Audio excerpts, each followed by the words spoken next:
नहीं सर, ये तो कोई प्लानिंग नहीं थी। अगर प्लानिंग होती तो मतलब अगर chief justice of India cockroach नाम का शब्द इस्तेमाल नहीं करते तो ये मूवमेंट शायद से क्रिएट भी नहीं होती।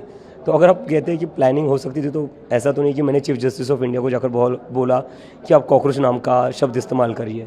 ऐसा कुछ था नहीं। मुझे लगता है इस देश के युवाओं में कहीं ना कहीं नाराज़गी थी कई साल पहले से, क्योंकि हमारे देश में बेरोज़गारी दर जो है वो पिछले 40 साल में सबसे अधिक है।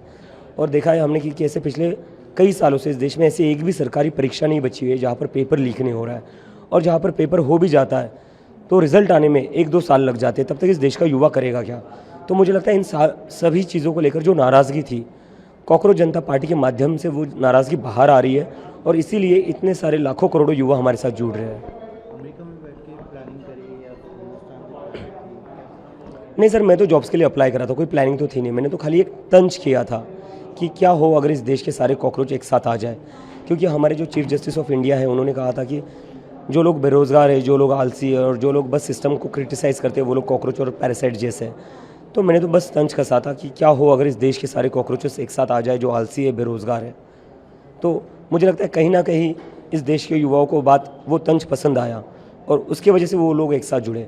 इसमें कोई भी किसी भी तरह की प्लानिंग नहीं थी, क्योंकि मैं तो जॉब्स के लिए अप्लाई कर रहा था और मेरा तो वही था कि मैं अमेरिका में कोई जॉब कर लूँगा और मैं वहाँ पर सेटल हो जाऊँगा। ठीक है, उसमें मोटिव नहीं था कोई, लेकिन अब क्या मोटिव रहेगा आगे, क्योंकि बहुत सारे लोग जुड़ चुके हैं? अब तो सर मोटिव और जिम्मेदारी दोनों यही है कि इस देश का सिस्टम सुधारना है, और इस देश के सिस्टम को सुधारे बिना हम लोग पीछे नहीं हटेंगे। अभी फिलहाल मतलब एक आरोप ये लगता है कि कहीं ना कहीं पर्दे के पीछे केजरीवाल हैं या फिर सपोर्ट है, इसको लेकर क्या? ऐसा कुछ भी नहीं है। मैंने ये बार बार कहा है कि चाहे कोई भी पार्टी हो, कि कोई भी पार्टी कॉकरोच जनता पार्टी से एसोसिएटेड नहीं रहेगी, क्योंकि ये जो हमारा कॉकरोच जनता पार्टी का प्लेटफॉर्म है, हमसे वो लोग जुड़े हुए हैं जो सारी पॉलिटिकल पार्टी से परेशान हो चुके हैं। बस सरकार से ही नहीं, सारी पॉलिटिकल पार्टी से परेशान हो चुके हैं, क्योंकि आप लोग इन युवाओं से बात करने के कोई तैयार नहीं थे। आप लोग इनकी जो समस्या उन पर बात करने के लिए तैयार नहीं थे। तो आपकी नाराज़गी थी, इनकी आपसे नाराज़गी थी, इसीलिए ये इन लोगों ने अपना अलग से प्लेटफॉर्म बनाया है, और इस प्लेटफॉर्म में किसी भी राजनीतिक पार्टी को हम इन्वॉल्व नहीं करेंगे। हाँ, जहाँ पर हम जो मुद्दे उठा रहे हैं, जहाँ हम चाहते हैं कि NEET, CBSE, CUET, SSC, GD में जिन स्टूडेंट्स के साथ 1 करोड़ से ज़्यादा स्टूडेंट्स के साथ अन्याय हुआ है, उन स्टूडेंट्स को इंसाफ मिले, अगर इस डिमांड को आप सपोर्ट करते हो तो आप हमें ओपन सपोर्ट दे सकते हो। लेकिन when it comes to the functioning of the cockroach Janta party, किसी भी पॉलिटिकल पार्टी का इसमें इन्वॉल्वमेंट ना है, ना रहेगा, ना होगा। पॉलिटिकल पार्टी के साथ है जो आपका चल रहा है, तो कहीं ना कहीं उसको सपोर्ट करते हैं? मुझे तो लगता है इसमें सभी को सपोर्ट देना चाहिए, क्योंकि 1 करोड़ से ज़्यादा स्टूडेंट्स का भविष्य अफेक्ट हुआ है, तो हम सबको इसमें आवाज़ उठानी पड़ेगी। मैं तो चाहता हूँ बीजेपी के जो लोग हैं वो भी इसमें शामिल हो जाए, क्योंकि कहीं ना कहीं उनके बच्चे भी तो सीबीएसई नीट की एग्ज़ाम दी होगी, उनके बच्चों ने भी, उनके बच्चों के साथ भी तो नाइंसाफ़ी हुई है। तो जिन जिन लोगों को लगता है कि हाँ स्टूडेंट्स के साथ गलत हुआ है, हाँ स्टूडेंट्स को इंसाफ मिलना चाहिए, तो उन्हीं सभी लोगों को आगे आना पड़ेगा और आवाज़ उठानी पड़ेगी। तो आप लोग क्या धरना प्रदर्शन विरोध तक चुनाव सर, चुनाव मुद्दा नहीं है।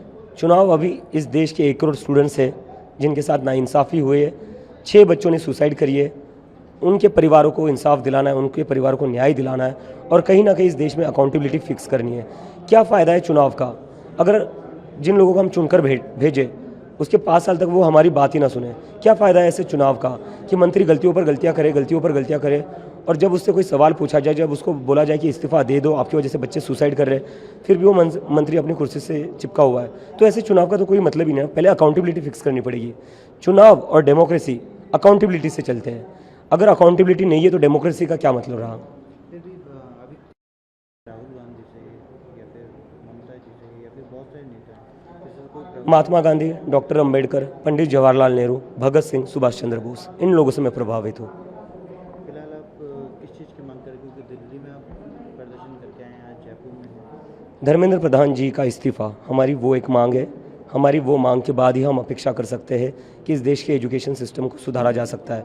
अगर जिस देश में इतनी गलतियों के बाद भी मंत्री अपनी गलती स्वीकार करने को तैयार नहीं है, तो हम कैसे मान लें कि ये लोग सिस्टम सुधार सकते हैं? तो हम चाहते हैं कि पहले आप इस्तीफ़ा दे दीजिए, फिर हम सिस्टम सुधारने की बात करेंगे। दिल्ली जयपुर नेक्स्ट मैं कल नागपुर जा रहा हूँ, तो अगला प्रोटेस्ट हमारा नागपुर में होगा। राहुल गांधी भी 17 तारीख को मिलने के लिए आ रहे हैं, जो नीट के अभ्यर्थी हैं। नहीं, बिल्कुल आ जाए। जिन जिन लोगों को लगता है कि स्टूडेंट्स के साथ नाइंसाफ़ी हो रही है उन सभी लोगों को आना चाहिए। Thank you. Prabhat Khabar .com, विश्वास वही, रफ्तार नहीं।